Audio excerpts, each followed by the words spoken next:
The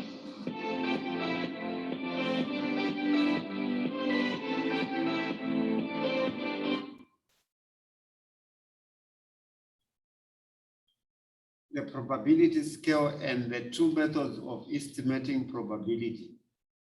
This presentation focuses on deriving the probability scale and estimating probability using the two methods, experimental and theoretical. Let us derive the probability scale from the cardinality of subset and universal set.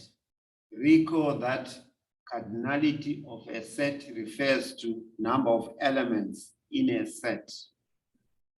If the set S has elements 2 up to 9 and the set B have elements 3, 5, and 7, then the number of elements in set B is greater or equal to 0, but less or equal to the number of elements in set S.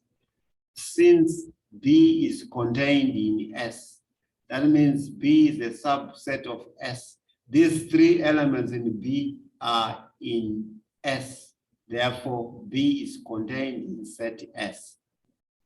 Note, an empty set represented by the curly brackets is a subset of any set. This is why the number of elements in set B can be 0. That is, it can assume this value. Once set B is an empty set, then it is a subset of any set. Deriving the probability scale, assume B is contained in S. Step number 1. This statement is true for the number of elements in a subset and the universal set, since B is contained in S. That is the assumption we have here. Step number 2, we divide throughout by the number of elements in set S. If you divide this, you get this answer, this answer. Here we have divided, but we need to simplify. When we simplify this, it gives us 1, right? Then we have this. And this fraction can now be substituted by the probability of B, right? So once this is achieved, we are simply saying the probability of event B, right, is a number between 0 and 1 inclusive. And this is what we refer to as the probability scale. Now, let us understand the probability scale itself. A probability scale is a set of fractions, and I've underlined fractions, right? Between 0 and 1 inclusive. That is to say, as an inequality, I can write the probability scale as this one to say it is greater or equal to 0, but less than 1 inclusive. Or I can write the same probability scale in interval notation. Probability of event B is an element in the closed set from 0 to 1, right? Then in set builder notation, the probability of B is an element of the set X such that the X is a number between 0 and 1 inclusive. Also, I can write the same probability scale on a number line. And this is the presentation, knowing as you do that, since this is bold, so the 0 and 1 are part of the values of probability of B. The simple meaning for now would be, we are simply saying when the probability is 0, which is 0%, then the event is impossible. When the probability is half or 50%, then the event is equally likely to happen. When it is 1 or 100%, then the event is certain to happen. All other events have a probability inside, that is anything greater than 0, but less than 1. So I'm going to simplify it further. Therefore, the likelihood of an event happening on a probability scale. In this diagram, all what I'm simply doing is if the probability of an event is between 0 and 0.2, that event is very unlikely to happen. If probability is between 0.2 and 0.4, that event is unlikely to happen. If it is between 0.4 and 0.5, that event is less likely than not. When the event is between 0.5 and 0.6, then the event is more likely than not.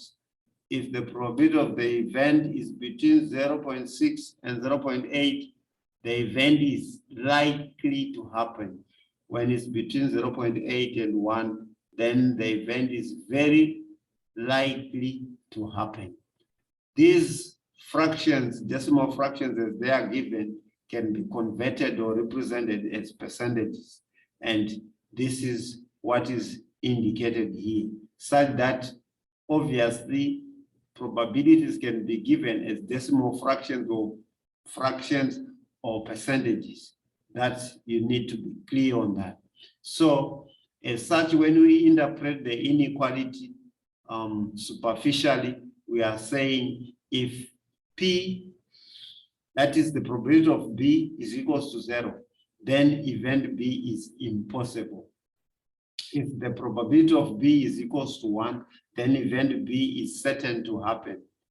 If the probability of B is equals to the probability of another event A, then events B and A are equally likely to happen because they have the same probability.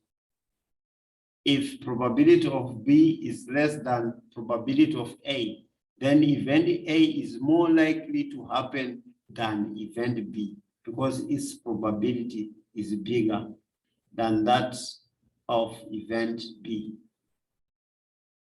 But why the probability of an event is between 0 and 1 inclusive? It could be clear to you why that is so, but I felt I should try to go further and try to make it very clear. Probability by definition is the extent to which an event is likely to occur, measured by the ratio of the favorable cases to the number of cases possible, right? Here, the ratio, ratio always compare quantities, right? And fractions are ratios. So we are saying that ratio, right, is what we are referring to as the probability, but you'll be comparing two quantities, right? So in this case, since the number of elements in the set of favorable cases is less than or equal to the number of elements in the set of number of cases possible, their ratio would always end up being between 0 and 1 inclusive, because the favorable cases are picked from the number of cases possible. So it's either they can coincide with the number of cases possible, or they can be less, or we cannot have any of the favorable cases in the number of possible cases. That is to say, probability equals 1 when the favorable number of cases are the same as that of the number of cases possible, right? Probability equals 0 when there is no favorable case, and otherwise the favorable number of cases are less than that of the number of possible cases. That means if we are not looking at 1 and 0, we have other numbers between 1 and 0. And that means the number of favorable cases will always be less than the number of cases possible. Okay, let us look at the difference between experimental and the theoretical probabilities. First, what are experimental probabilities? The probabilities we find based on the past experience. That is, if we have some experience of some things happening, then if we use the happenings to predict the future, then we call that experimental probabilities. What are theoretical probabilities? The probabilities obtained by considering the physical nature of a given situation. Here we don't need to have a past experience.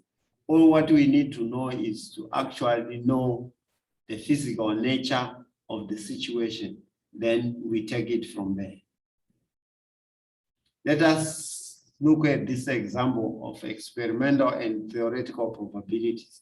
Here is a die, 6 sides, dots on each side, so that here, this side have got 4 dots, so they represent, the side represent a 4. Here 5 dots, here 6 dots, so it will be 4, 5, 6, right? Therefore, a die was thrown 22 times and results recorded as shown in the table below. Use the table to answer questions, right? The frequency here is the die, the numbers 1 up to 6. The frequency, for example, when it comes to a 4, the 4 in the 22 tosses, it came out 5 times. That is the meaning of frequency, right? So what we want is the experimental probability, then we go to the theoretical probability. The experimental is based on the experiment that was carried out. The theoretical, we have to consider the nature of the die and know what is there, what we want, and so on.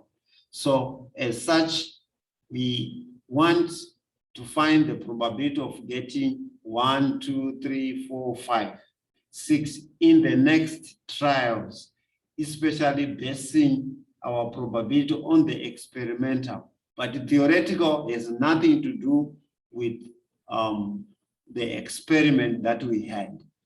So as such, here is the solution. With the experimental, we are saying when we throw the die 22 times, 1 appeared 5 times. So what is the success fraction? 5/22. The same can be said to all these numbers, and when you add, you get 1. If you add the frequencies, you get 22 because we threw the die 22 times. Then we can go on to approximate the percentages. Okay, so 5/22 as a percentage is 22.7. But this is not an exact percentage, it's an approximation. So the percentages are approximation, so that when it comes to 18.3, to get 18.3, you add the other 5 percentages, like what you see here. Then you get 81.7. Then from there, you subtract from 100 to get this one, which is 18.3, so that when you add the column, it should total to 100, because these are approximations, right? That need to be understood. Then I'm done with the experimental probabilities, which I've already written. Now I'm going for the theoretical. Theoretical would mean all what I know is, if I look at a die and I ask myself, how many ones do I have? There's only 1, right? So that would be the favorable case 1 out of possible cases. The possible cases are 6. I can get any of these numbers. So it's 1/6. If we do the same analysis to number 2, 3 up to 6, you find that the probability is the same. And again, we take this opportunity to say, since their probabilities are the same, that means these numbers 1 up to 6, they have an equal chance of coming out once a die is thrown, because their probability is the same. So when you then convert these theoretical probabilities into percentages. I have deliberately not put them into decimal percentages, what as they are, so that at the end, this is a true reflection whereby if you add these numbers, you should get 100, right? Okay, so the main focus was for you to know the difference between experimental probability and theoretical probability. Besides that, the probability scale is meaning, and in trying to make sure that when you hear the word probability scale, you should always think of fractions. It will be a number between 0 and 1 inclusive, and that is important.